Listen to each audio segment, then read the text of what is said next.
मुच्यते। पूर्णस्य पूर्णमादाय पूर्णमेवावशिष्यते। ॐ शान्ति शान्ति शान्तिः।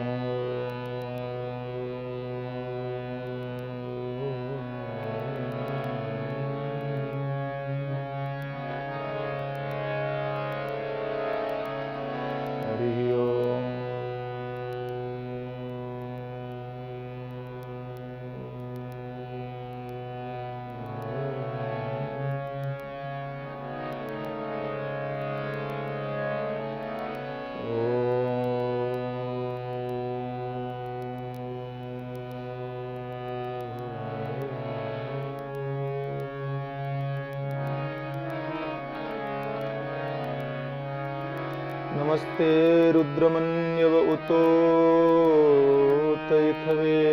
नमः। ॐ शान्ति शान्ति शान्ति। भद्रं नो अपि वातय मनः।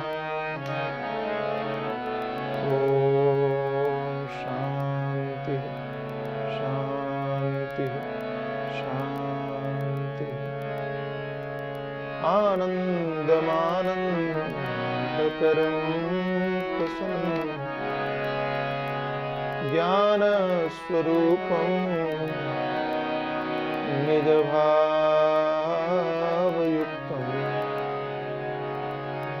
योगीन्द्रमीड्यं भवरोगवैद्यं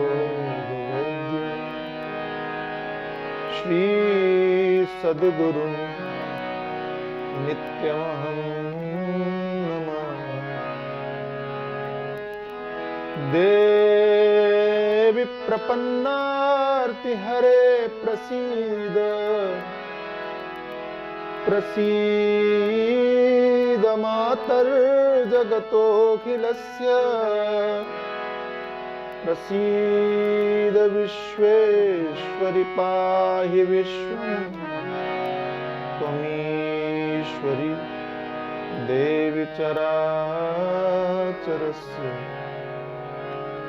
यं प्रव्रजन्तमनुपेतमपेतकृत्यं द्वैपायनो विरह कातर आजुहाव पुत्रेति तन्मयतया तरवोऽभिनेदु तं सर्वभूतहृदयं मुनिमानतोऽस्मि। सच्चिदानन्दरूपाय विश्वोत्पत्त्यादिहेतवे तापत्रयविनाशाय श्रीकृष्णाय वयं नमः। तापत्रयविनाशाय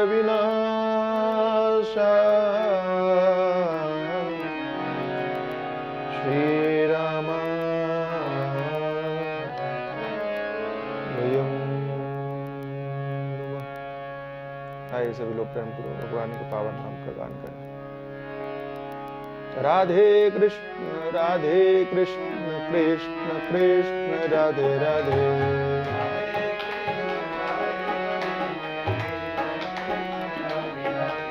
राधे श्याम श्याम श्याम राधे राधे।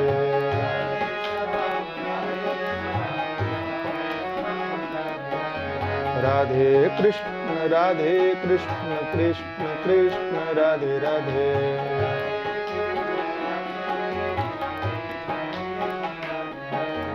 राधे श्याम श्याम श्याम राधे राधे।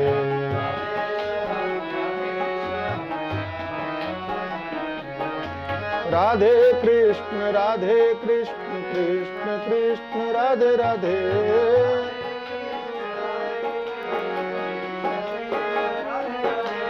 राधे श्याम श्याम श्याम राधे राधे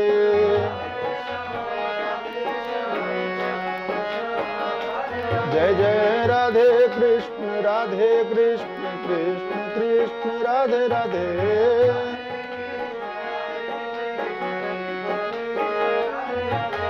राधे श्याम श्याम श्याम राधे राधे राधे राधे श्याम राधे कृष्ण कृष्ण कृष्ण राधे राधे राधे कृष्ण कृष्ण कृष्ण राधे श्याम श्याम राधे राधे राधे श्याम श्याम राधे राधे राधे कृष्ण कृष्ण कृष्ण राधे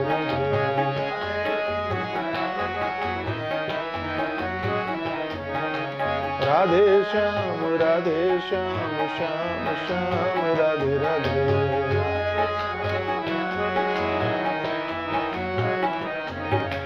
राधे कृष्ण कृष्ण कृष्ण राधे राधे राधे कृष्ण राधे राधे श्याम श्याम राधे राधे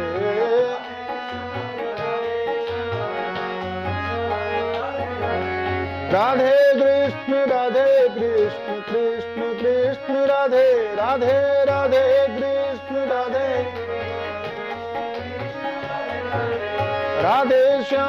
राधे श्याम श्याम राधे राधे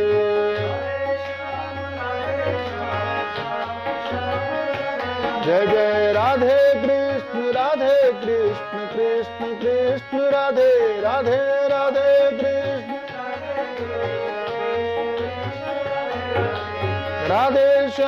राधे श्याम श्याम राधे राधे श्याम राधे राधे राधे कृष्ण कृष्ण कृष्ण राधे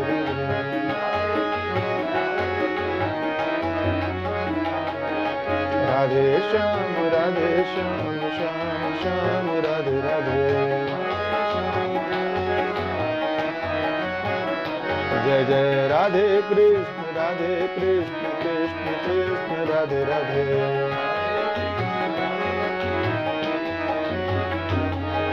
राधे श्याम श्याम राधे राधे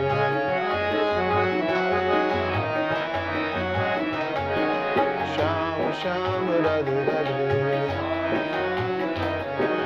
श्याम राधे राधे श्याम राधे राधे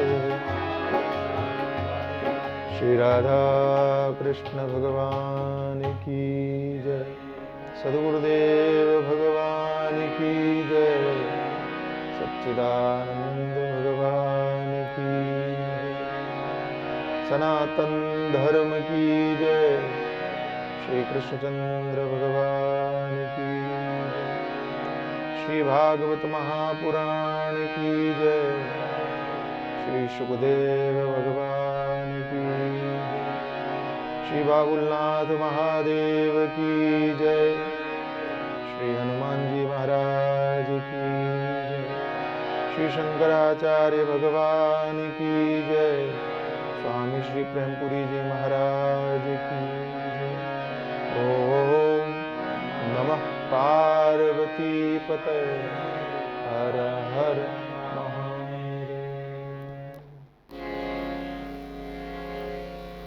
ओम नारायण नारायण नारायण। कल हम लोग चर्चा कर रहे थे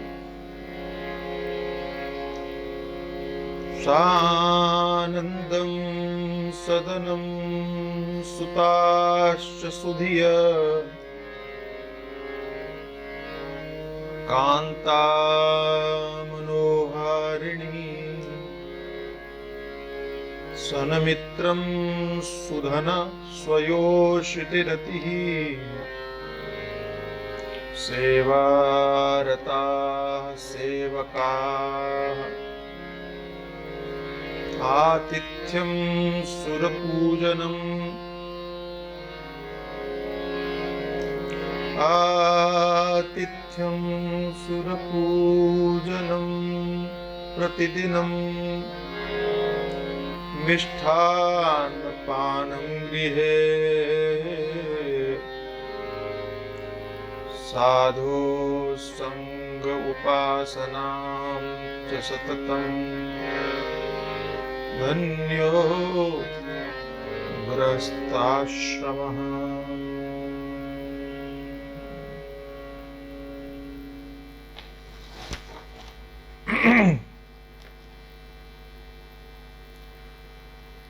गृहस्थ आश्रम धन्य है, शास्त्रकार ऐसा मानते हैं, और मेरी दृष्टि में अत्यंत कठिन भी है।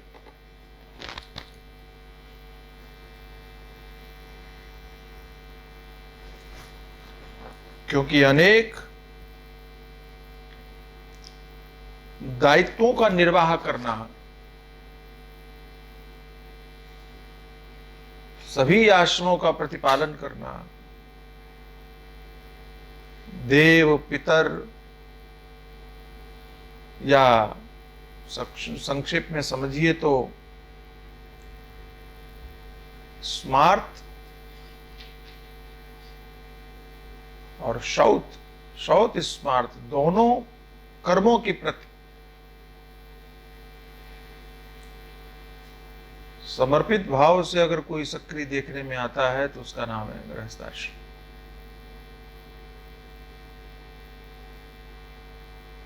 लोगों को सरल लगता है, लेकिन सरलता की दृष्टि से चले भी जाते हैं गृहस्थाश्रम में, लेकिन कठिन है।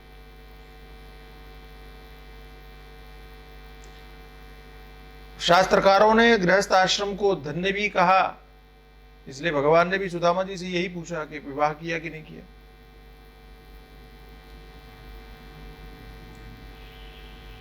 तो विवाह धर्म के पथ पर आगे बढ़ने में सहायक भी है, और सनातन संस्कृति को आगे बढ़ाने में भी सहायक है।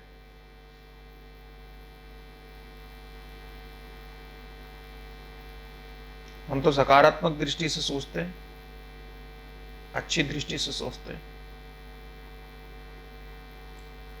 तो सकारात्मक दृष्टि यही है कि गृहस्थ आश्रम में जाने के बाद आप सनातन संस्कृति को आगे बढ़ाने का काम करते हो।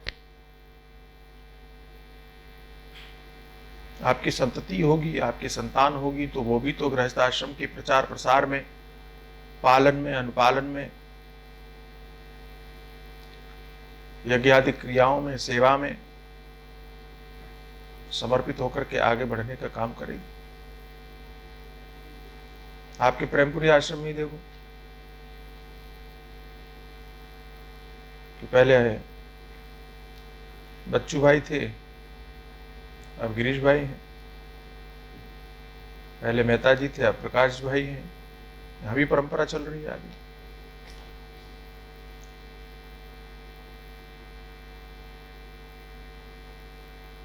तो गृहस्थ आश्रम में भी अगर संतान है तो वो संतान आपके सनातन धर्म को, सनातन संस्कृति को, सेवा भाव को, समर्पण भाव को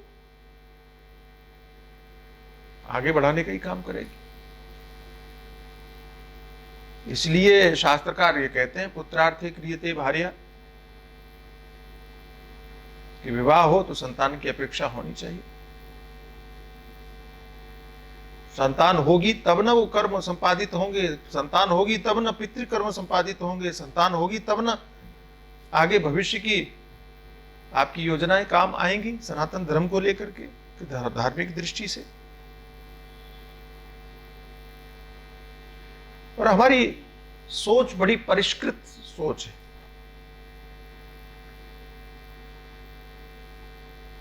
कि व्यक्ति के हर दृष्टिकोण को हमने धर्म से जोड़ने का काम किया है।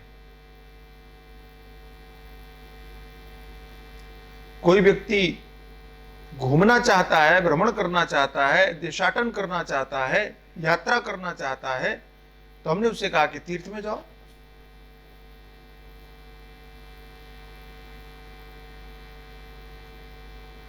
तो तीर्थ में जाने से आपका देशाटन ही हो रहा है, तीर्थ में जाने से आपकी यात्रा ही हो रही है, तीर्थ में जाने से आपका भ्रमण ही हो रहा है। लेकिन तीर्थ जुड़ गया तो वो धर्म यात्रा हो गई, और तीर्थ को निकाल दो तो वो पिकनिक हो गई, ट्रैवल करना हो गया, मौज मस्ती हो गई। हमने भी घूमने को महत्व दिया, हमने भी देशाटन को महत्व दिया, लेकिन वो देशाटन में हमने धर्म को जोड़ दिया, तो आपकी दृष्टि पवित्र हो गई, आपकी क्रिया पवित्र हो गई, आपका उद्देश्य पवित्र हो गया।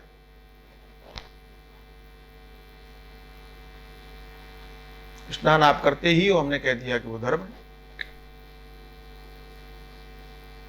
भोजन करते ही हो, हमने कह दिया कि भोग लगा लो तो धर्म है। और ये श्रृंखला बड़ी लंबी है, केवल देशाटन तक सीमित नहीं है कि आपको विवाह करना ही था, हमने उसको धर्म से जोड़ा। न विवाह करते तो भी आप विषय भोगादि में प्रवृत्त होते, हमने उसको धर्म से जोड़ा। तो धर्म से जुड़ने के बाद यदि आप भोगादि में प्रवृत्त होंगे तो भी उद्देश्य और लक्ष्य आपका धर्म रहेगा। तो यही शास्त्र की मर्यादा है और यही शास्त्र की मान्यता है, यही हमारा प्रयास है कि आपकी प्रवृत्ति, आपका उद्देश्य, आपका लक्ष्य, आपका संकल्प धर्म से जुड़ा रहे।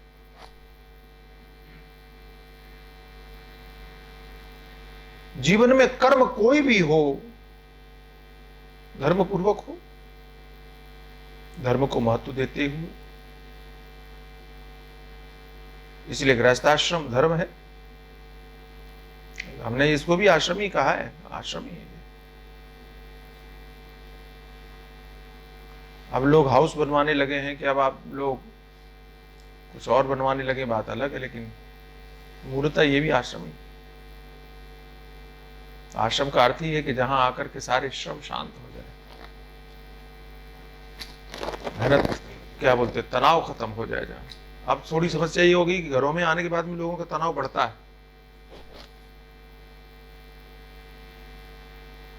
और ऐसा क्यों हुआ? ऐसा इसलिए हुआ क्योंकि हमने धर्म को छोड़ दिया, धर्म को महत्व देना कम कर दिया। घर में भी धर्म को महत्व देना आरंभ करो तो आज भी वो घर आश्रम ही बन करके और आपके श्रम को हरण करने वाला सिद्ध होगा। इसीलिए नीति कहती है, सानंदम सदनम सुताश सुधिया कांता मनोहारिणी। तो सानंदम सदनम, आपका जो घर है वो आनंद का घर है। प्रसन्नता होनी चाहिए चहुं ओर, आनंद वर्षा होनी चाहिए चहुं ओर, शांति की वर्षा होनी चाहिए। और सुताश सुदिया, कल हम लोग चर्चा कर ही रहे थे कि संतान बुद्धिमान है, और बुद्धिमान का अर्थ मेरी समझ में इतना ही आता है कि बुद्धिमान कहने का अर्थ, तात्पर्य केवल इतना है कि वो धर्म से जुड़े।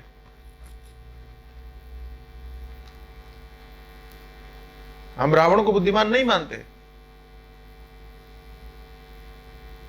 हम कंस को बुद्धिमान नहीं मानते, दुर्योधन को बुद्धिमान नहीं मानते, हम शकुनी को भी बुद्धिमान नहीं मानते, भले ही वो चालबाजी में कितना भी तेज हो, लेकिन हम उसको बुद्धिमान नहीं मानते। और बड़े बड़े राक्षसों ने बड़े बड़े आविष्कार किए, लेकिन हम उनको बुद्धिमान नहीं कहते। बुद्धिमान कौन है? तो जिन्होंने उस बुद्धि का उपयोग धर्म के लिए किया, अपने जीवन का उपयोग धर्म के लिए किया, अपनी बुद्धि का उपयोग समाज के लिए किया, परोपकार, वो बुद्धिमान है। तो जिसके घर में संतान भी धर्म से जुड़ी हुई है, बुद्धिमान है, ऐसा समझो। कांता मनोहारिणी, और पत्नी जो है वो मन का हरण करने वाली, बुद्धि को टेंशन देने वाली नहीं है, मन का हरण करने वाली। मनोहारी तो सुख देने वाला ही है, ऐसा समझिए। आजकल तो लोग ऐसा बोलते हैं, कांता क्लेश कारिणी, मनोहारिणी नहीं, झगड़ा करने वाली ऐसा। लेकिन ये बनावटी बातें, हम इनको महत्व नहीं देते। हालांकि मुझे बनावटी कह रहा हूं मैं, मेरा पाला नहीं पड़ा है और पढ़ाना भी नहीं चाहता, भगवान ने बचा लिया। लेकिन आप लोग जो भुगतते होंगे उनको तो मैं नहीं जानता हूं। लेकिन धर्म से जुड़े हुए लोगों के जीवन में कांता मनोहारिणी ही होती है। मैंने आपको पहले भी कहा और आज भी कहता हूं, सुदामा चरित्र के आरंभ में भी मैंने निवेदन किया था कि हमारे कथानकों में आपको कहीं भी पति पत्नी के झगड़े का कोई भी कथानक नहीं मिलेगा, कोई दृष्टांत नहीं सुनाई पड़ेगा आपको, क्योंकि हम दो अलग अलग नहीं, एक ही है, ऐसा मानते। सन्मित्रम, ऐसा घर गृहस्थ आश्रम, ऐसा परिवार जहां पर उसके मित्र सन्मित्र हैं, धर्म से जुड़े हुए मित्र हैं। ऐसा मित्र नहीं जो आपको शराब की पार्टी में लेकर के जाए,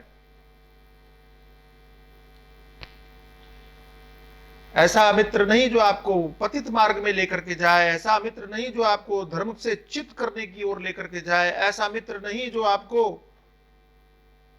संतों से दूर करे, कि धर्म से दूर करे, कि परिवार से दूर करे, कि समाज से दूर करे, कर्तव्यों से च्युत करे।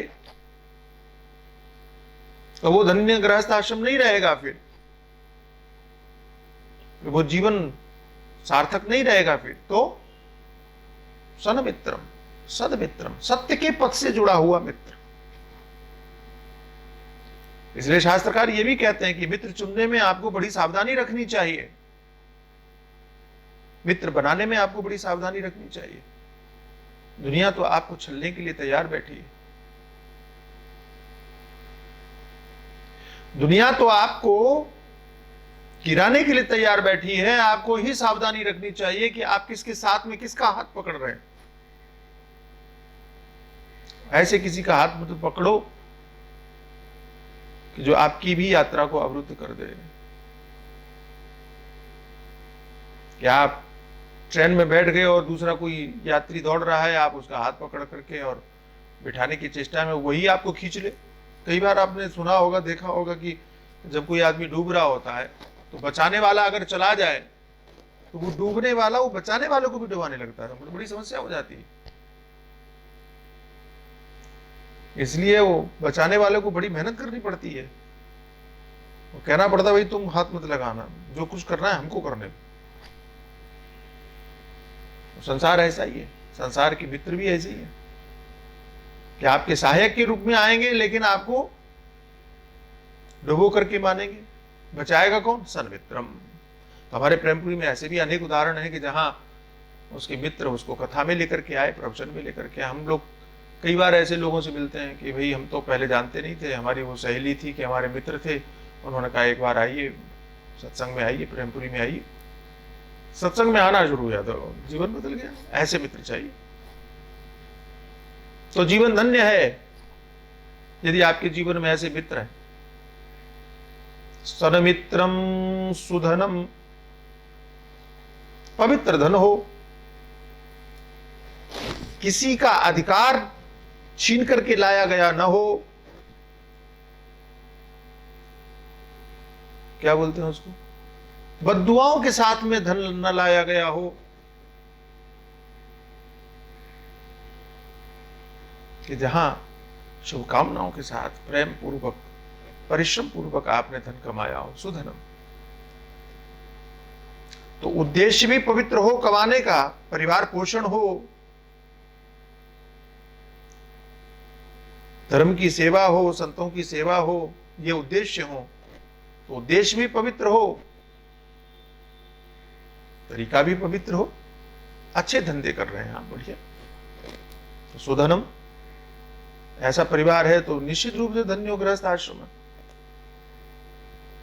सन्मित्रम सुधनम स्वयोषित रति, पत्नी में प्रेम हो। कहना चाहिए अपनी पत्नी में प्रेम हो, स्वयोषित रति, अपने पति में प्रेम। और इसमें भी मजाक लोग बना लेते हैं, बन जाते हैं कि वही दूसरे की पत्नी सबको अच्छी लगती है, दूसरे की गाड़ी, दूसरे की पत्नी। किससे कहां कैसी तुलना करते हैं? न पत्नी कोई गाड़ी है, न गाड़ी कोई पत्नी है। और आदमी का स्वभाव है कि दूसरे की थाली अच्छी लगती है, एक प्रवृत्ति अलग है, वो सांसारिक दृष्टिकोण है। मेरा दृष्टिकोण दूसरा है, और सनातन धर्म की दृष्टि यह है कि हम दूसरे की थाली देखें ही क्यों। अच्छी लगने की तो बात तब आए जब हम देखते हैं। आपकी थाली आपके सामने परोसी है, आप उसी को देखो, उसी को खाओ, उसी का आनंद लो, वही आपका पेट भरेगी, बात खत्म।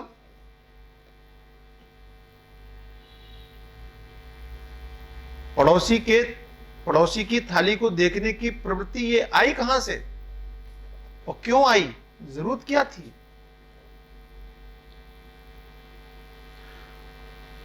तो कुछ लोग तो बड़े विचित्र होते हैं कि भोजन कर रहे हैं, भोजन करते समय पड़ोसी की थाली भी देखेंगे और फिर पता नहीं क्यों मन ही मन में परेशान होते हैं कि उसको ज्यादा थोड़ा सा बड़ा लड्डू दे दिया, हमको थोड़ा छोटा दिया है, कि उसको ज्यादा खीर परोस दी, हमको थोड़ा कम दी है। अपने आप में ही परेशान होते रहते। तो है ऐसा कुछ नहीं, और हो भी तो क्या फर्क पड़ता है, क्या अंतर आता है? इन बातों का कोई अर्थ है? अरे भाई उसको ज्यादा दे दिया, तुमको कम दे दिया, तुम दोबारा ले लो, क्या फर्क पड़ता है? और मैं मानता हूं कि दूसरे की थाली को देखोगे तो आप अपने थाली का स्वाद भूल जाओगे। आप अपने भोजन का आनंद भी, आप अपने भोजन के आनंद से भी वंचित हो जाओगे। तो यदि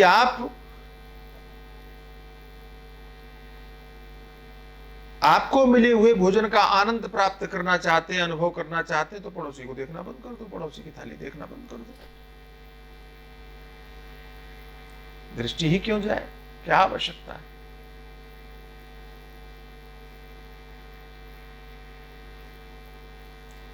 और आपको ऑर्डर मिला है, आपने जो ऑर्डर दिया था वो प्राप्त हो गया, बस उसी में संतुष्ट रहो। बड़ा विश्लेषण हो सकता है इस पर,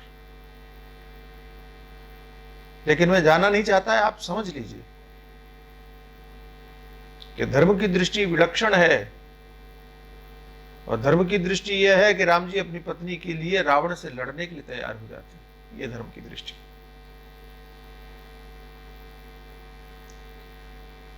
और इसी धर्म की दृष्टि के लिए हमें महत्व देना है, और हम महत्व देते भी हैं। चुटकुलेबाजी अलग चीज है, ऐसा नहीं, हमारे भारतवर्ष में अभी भी ऐसा नहीं है। कितने भी चुटकुले बन जाएं, कितने भी जोक्स बन जाएं, लेकिन पत्नी बीमार हो जाए तो इलाज करने के लिए पति जान लगा देता है। ऐसा नहीं कि प्रार्थना करने लग जाए कि मर जाए तो अच्छा है। ये हंसने के लिए बातें हो सकती है, लेकिन वास्तविकता नहीं। हमारे यहां संबंध जो है ना, वो मजाक के संबंध नहीं है, विनोद के संबंध नहीं है। हमारे यहां पति पत्नी का संबंध अटूट संबंध है, और ये अटूट जो संबंध है ये भावना का संबंध है, भाव का। हमारे यहां संबंध भाव से ही जुड़ते हैं। हमारे यहां संबंधों में बनावटीपन नहीं है, बिल्कुल नहीं। अब तो खैर पहले लड़का लड़की देख भी लेते हैं, दिखा भी देते हैं। पहले तो उस समय मान लीजिए पुराने जमाने में देखते भी नहीं थे, मालूम पड़ गया कि विवाह होने वाला है और तभी से उसने मन से ही स्वीकार कर लिया। ये भावना का संबंध था। और देख भी ले तो भी एक बार संबंध तय हो गया तो फिर हो गया, उसी निष्ठा को महत्व देते हैं। स्वयोषित रति ही का मतलब है वही अनुराग है, वही ऐसा प्रेम है कि जहां से सुख की प्राप्ति हो रही है, आनंद की अनुभूति हो रही है। स्वयोषित रति, दोनों एक दूसरे के प्रति समर्पित भाव से प्रेम करते हैं। जहां क्या बात है। ये नीतिकार कहते हैं, ये नीतिकार कहते हैं कि गृहस्थ आश्रम वो धन्य है जहां पति पत्नी एक दूसरे के प्रति प्रेम भाव से समर्पित होकर के रह रहे हैं। जहां प्रेम है पति का पत्नी में, कि कोर्ट ने कह दिया है कि भाई ये तुम्हारी पत्नी है इसलिए हम तुमको पत्नी मान रहे हैं, कि कोर्ट ने कह दिया कि तुम्हारे पति हैं इसलिए हम तुमको पति मान रहे हैं। नहीं नहीं, वहां किसी का ऑर्डर नहीं है। अच्छा एक बात बताइए कि ये आपका पुत्र है, ये कोर्ट को साबित करना पड़ता है तब आप उसको अपना बेटा मानते हो? कि आपका पुत्र है, ये कोर्ट का ठप्पा लग जाता है तभी आप उसको स्वीकार करते हो? नहीं, अभिव्यक्ति है हृदय की, आपने स्वीकार कर लिया, बात खत्म। किसी कारण से कोर्ट अगर आप न माने तो भी आपका हृदय का भाव जुड़ा हुआ है।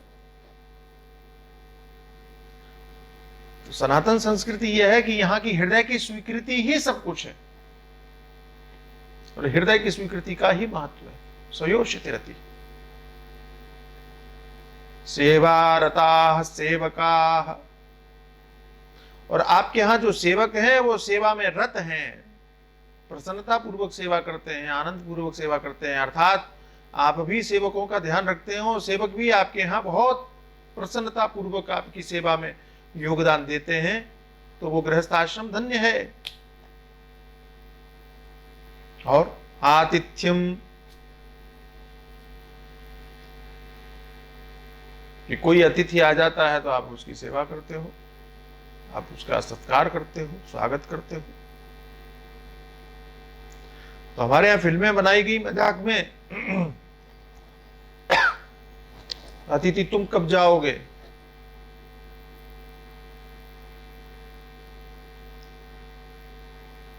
ये सनातन संस्कृति पर प्रहार है ये शब्द। हमने तो ऐसा कभी माना ही नहीं, कभी जाना ही नहीं। कि अतिथि जाने लगे तो हमें लगता था क्यों जा रहे हैं भाई, 2-4 दिन और ठहर जाओ, आग्रह करते थे, अभी मत जाओ, 1 दिन और रुको। लेकिन ये पीड़ा पूर्वक कहना पड़ता है, अब ये प्रवृत्ति खत्म हो गई। पहली बात तो अब कोई बुलाना नहीं चाहता, कोई आ जाए तो ये सोचने लगते हैं कि कब जाए। आश्रमों में अभी ये प्रवृत्ति है थोड़ी बची हुई, कि वहां पर लोग कहते हैं कि नहीं आए हो तो थोड़ा 2 दिन और रहो, वहां रहते नहीं है लोग।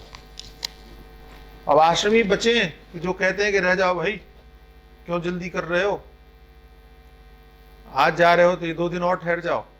तब आप कहते हो नहीं रिजर्वेशन हो गया, जाना ही पड़ेगा। तो आश्रम वाले कहते हैं अरे पहले से पूछ लेते, 2 दिन और रुक जाते, 2 दिन बाद का रिजर्वेशन करवा लेते। संसार में ये ठहरने और ठहराने की प्रवृत्ति खत्म हो गई प्राय। ये गलत है, ये गृहस्थ आश्रम के लिए ठीक नहीं है। हालांकि मेट्रो सिटीज में तो रहने की बड़ी समस्या है, इसलिए भी ये परेशानियां आई, ये भी कारण हो सकता है। लेकिन ये प्रवृत्ति का विस्तार हो रहा है, अब लोग पसंद नहीं करते, छोटे छोटे गांव में भी पसंद नहीं करते, अब शहरों में, छोटे छोटे शहरों में पसंद नहीं करते। कोई आ गया तो आ गया, ठीक है 2 दिन रहो जाओ, 2 दिन भी भारी पड़ जाता है। तो मेरा निवेदन, आतिथ्यम, अतिथि आए तो भगवान का रूप मान के उसका स्वागत करो। पहली बात तो अब कोई अतिथि ऐसे आता ही नहीं कि बिना बताए कोई आ गया। अब तो शहरों में तो ऐसा ही नहीं, सुविधा भी इतनी बढ़िया हो गई है कि तुरंत फोन कर देते हैं, पहले पता लगा लेते हैं कि आप हैं कि नहीं। बहुत कुछ बदलाव हो गया है। फिर भी कोई व्यक्ति आए, कोई सामने दिखे तो स्वागत करना चाहिए। आतिथ्यम सुर पूजनम,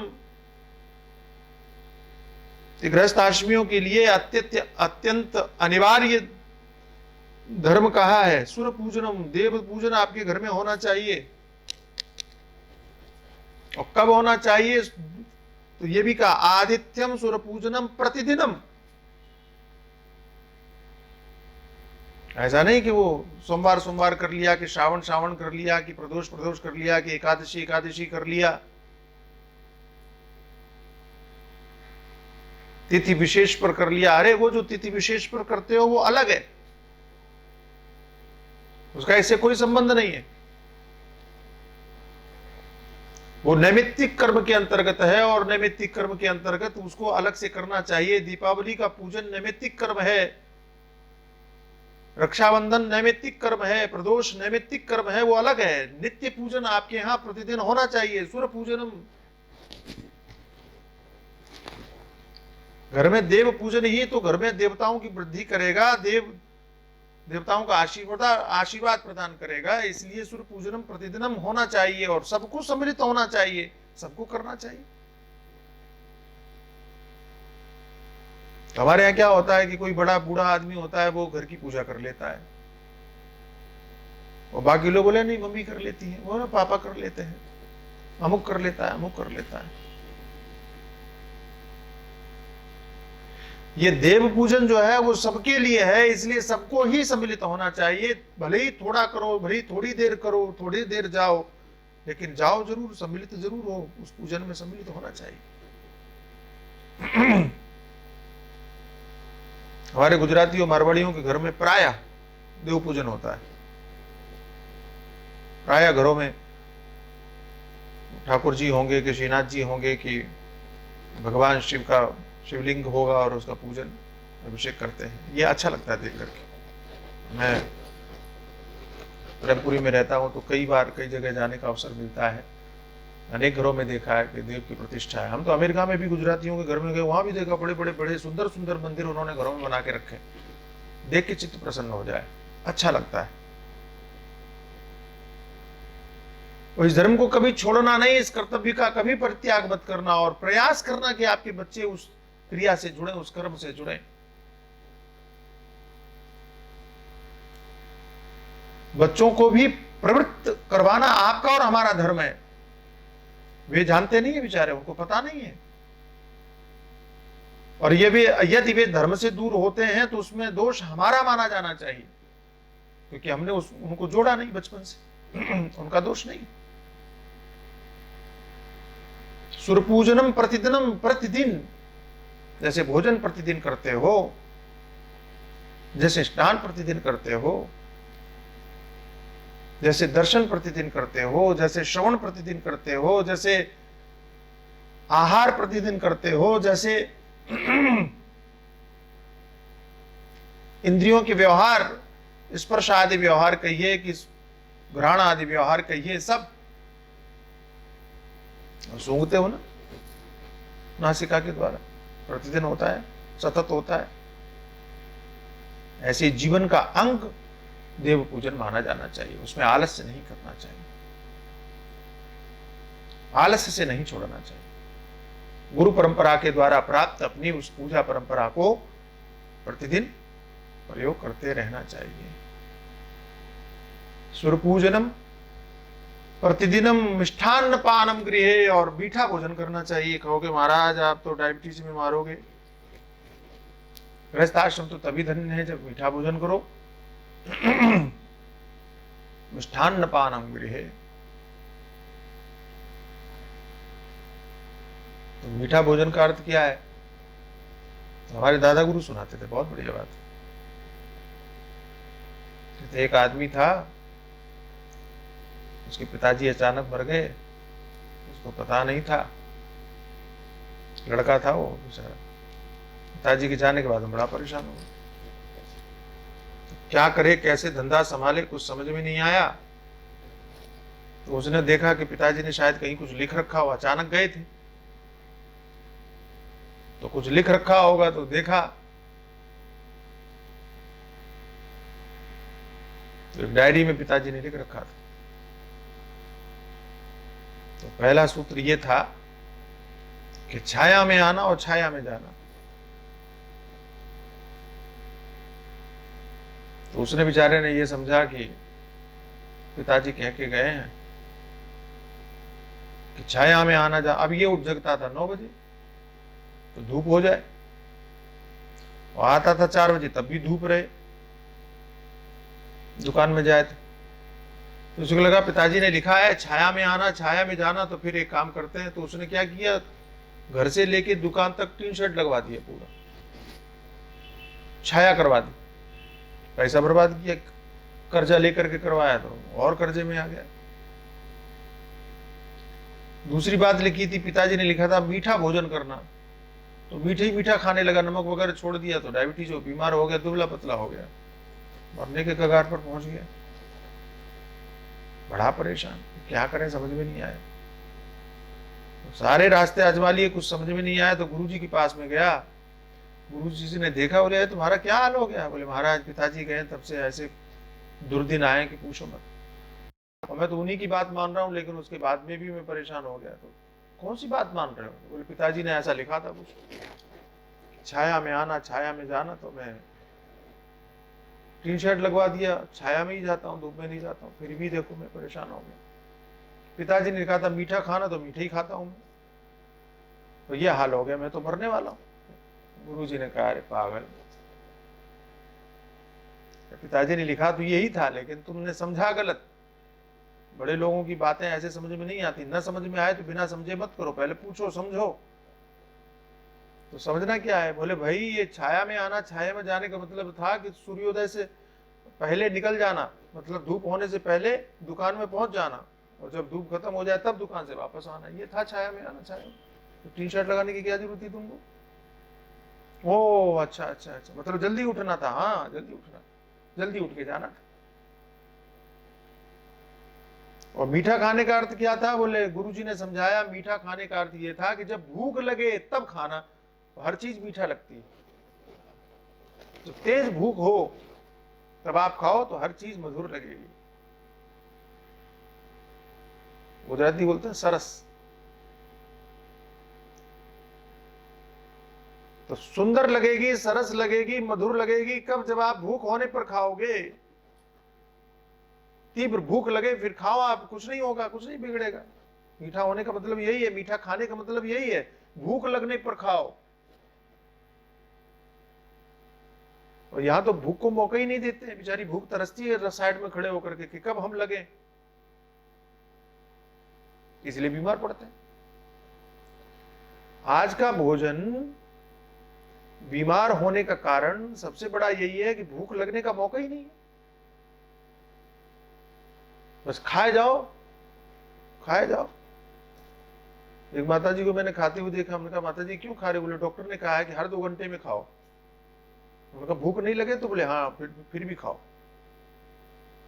हमारे एक महात्मा थे, बड़े प्रसिद्ध संत थे, उनको हो गई डायबिटीज। डॉक्टर आया, डॉक्टर ने कहा कि महाराज आपको डायबिटीज हो गई है तो फिर एक काम करना पड़ेगा। बोले क्या? बोले हर घंटे खाना पड़ेगा, थोड़ा थोड़ा खाओ, हर घंटे में 1 घंटे में खाओ। तो महाराज हंसने लगे। तो डॉक्टर ने कहा आप हंसते क्यों हैं? बोले भगवान ने हमको इंसान बना के भेजा, तुम हमको बकरी बनाना चाहते हो, दिन भर मुंह चलाते रहे, हमसे नहीं होगा।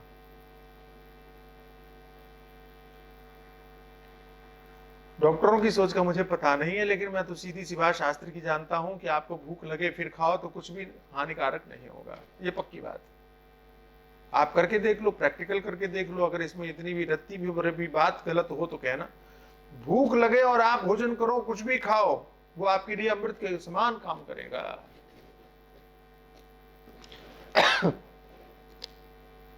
आपके शरीर के लिए वो पौष्टिकता का काम करेगा, आपके शरीर को पुष्ट करेगा, और शरीर को नहीं मन को भी पुष्ट करेगा भूख लगने पर खाओगे तो।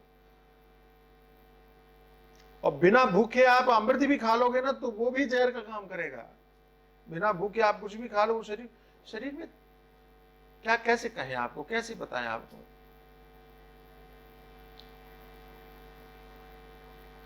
तैयारी ही नहीं है शरीर पचाने के लिए, आप डाले जा रहे हो, खाए जा रहे हो।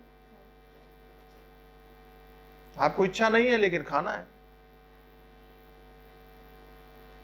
मिष्ठान्न पानम गृहे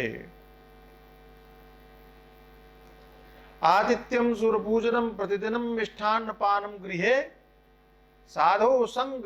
वाह, संतों का साथ करो। ये तो प्रेमपुरी वाले भैया वर्षों से कर रहे हैं आपके यहाँ, तो हमको लगता है कि प्रेमपुरी की तो स्वर्ण जयंती आने वाली है शायद, मुझे ऐसा अनुमान है, मुझे स्मरण नहीं है कि कितने वर्ष हो गए हैं।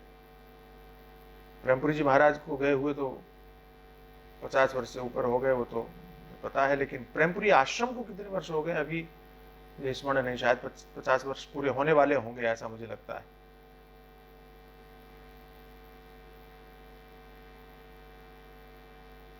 पचास वर्षों से आप संतों का साथ कर रहे हो, बहुत बड़ी बात।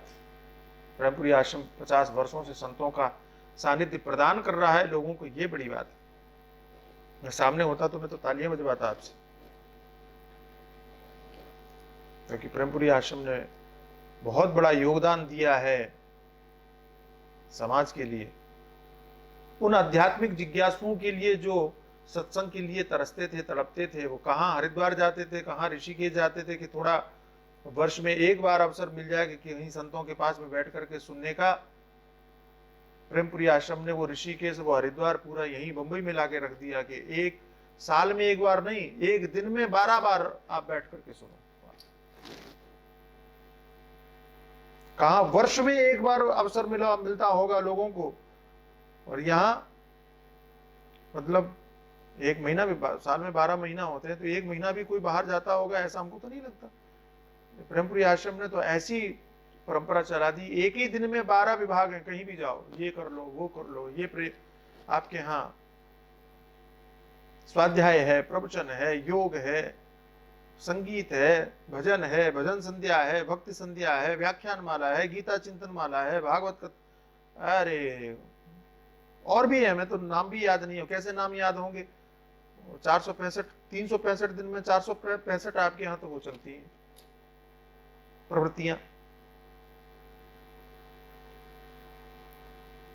तो 365 दिन में 465 प्रवृत्तियां, शायद ज्यादा ही होंगी, मैं तो कम बोल रहा हूं, मुझे याद वो भी याद नहीं है कि कितनी है।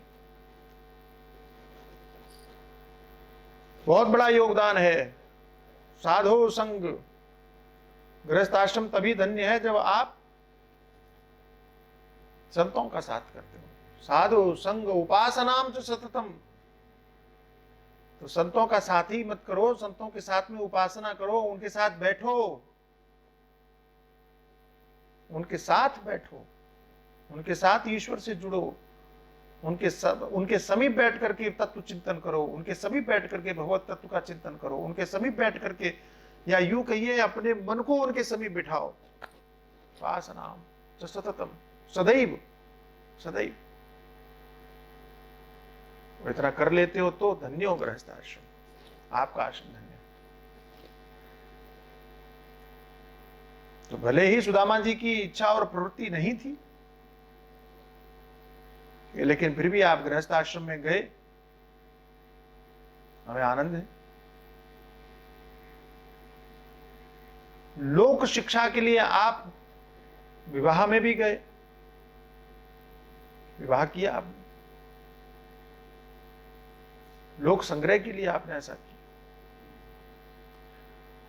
और मेरा मानना है कि व्यक्ति यदि गृहस्थ आश्रम में जाए तो कोई दोष नहीं, लेकिन गृहस्थ आश्रम में जाकर के करे क्या वो अगर समझना है तो इन लोगों के चरित्र को देखे, ऋषियों के चरित्र को देखे, सुदामा के चरित्र को देखे, कि महानुभावों के चरित्रों।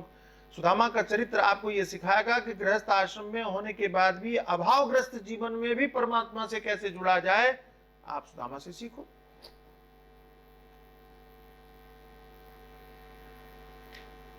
गृहस्थ आश्रम में अभाव की कल्पना आपको जीने नहीं देती, और कई गृहस्थाश्रमी परिवार ऐसे हैं कि जो अभाव से ग्रस्त हैं, लेकिन अभाव से ग्रस्त होने के बाद भी आप अपने जीवन में परमात्मा से कैसे जुड़े रह सकते हैं, ये समझना है तो सुदामा से सीखो, सुदामा की प्रवृत्ति से सीखो। ये चरित्र आपको यही तो सिखा रहे हैं, यही तो बता रहे हैं। प्रायो गृहेषु ते चित्तम अकाम विहतम तथा नैवाति प्रियसे विद्वम धनेषु विदितम हि मे केचित् कुर्वन्ति कर्माणि कामैरहत चेतसा त्यजन्ता प्रकृतिर्दैवीर यथामहं लोक संग्रहम।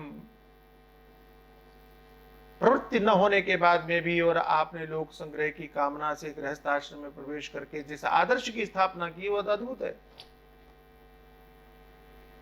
भगवान की भक्ति के प्रति समर्पित भाव जिस तरह से रखा, अद्भुत है।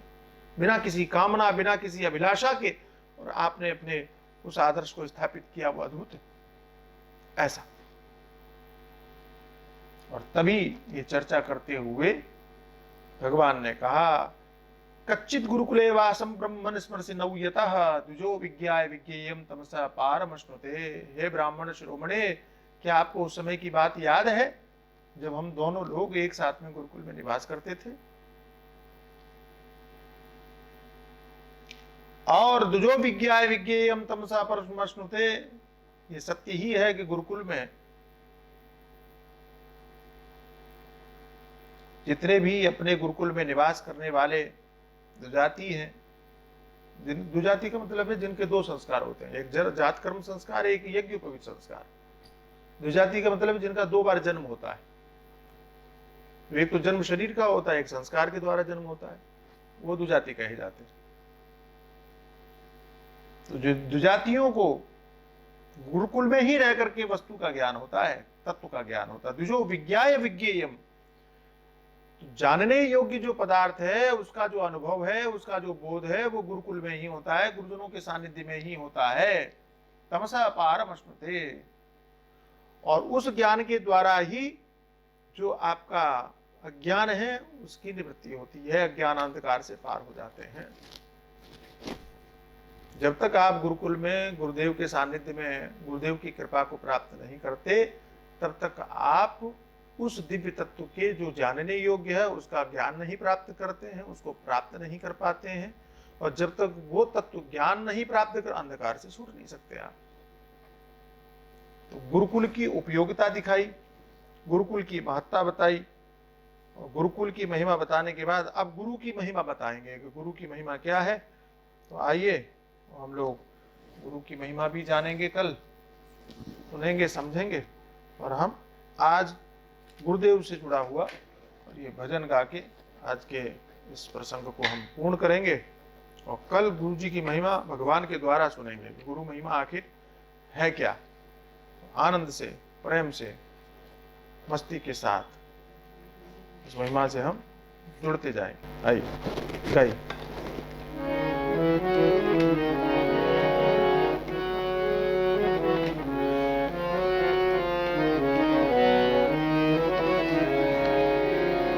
गुरुदेव तुम्हारी जय जय हो,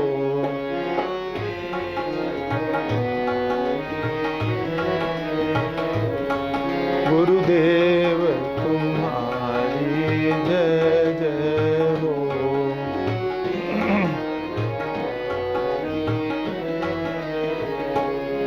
भगवान तुम्हारी जय जय हो,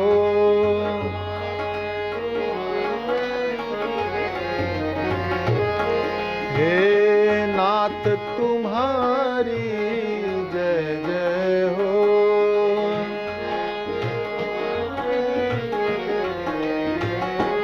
गुरुदेव तुम्हारी जय जय हो।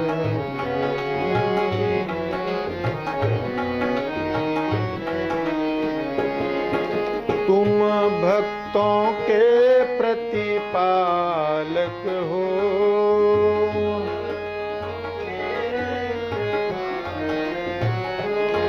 तुम भक्तों के प्रतिपालक हो।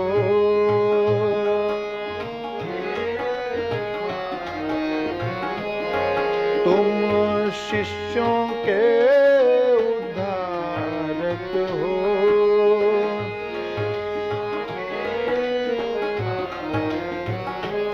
जो शरण में आए निर्भय हो, जो शरण में आए निर्भय हो। गुरुदेव तुम्हारी जय जय हो, गुरुदेव।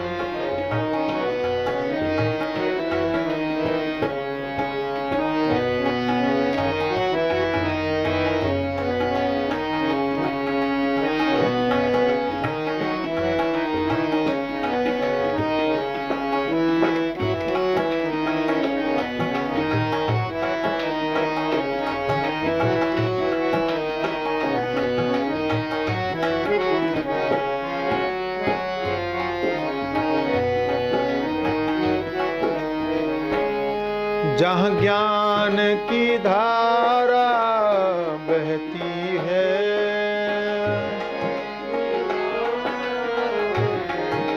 हो जहाँ ज्ञान की धारा बहती है,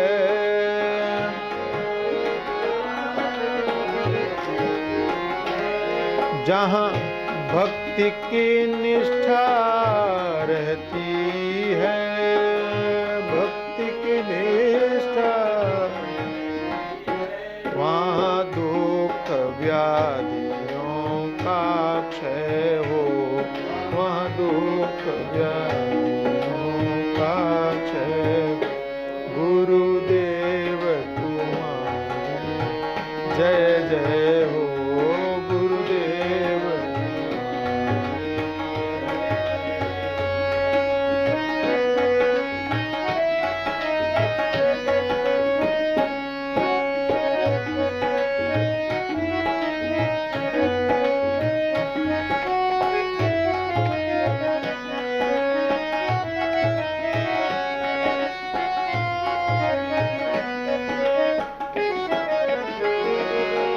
अज्ञान दोष जहाँ खंडित है, अज्ञान हो अज्ञान दोष जहाँ खंडित है,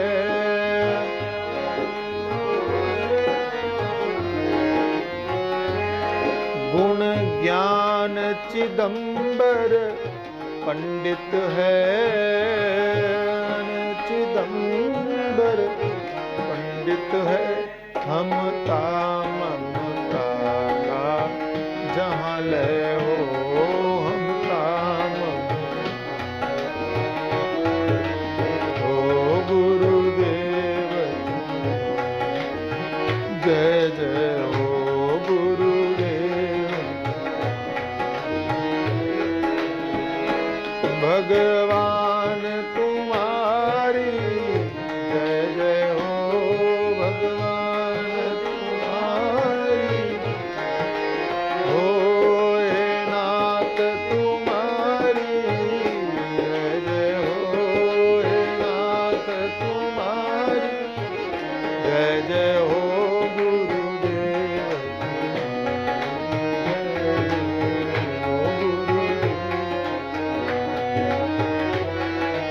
हो गुरुदेव,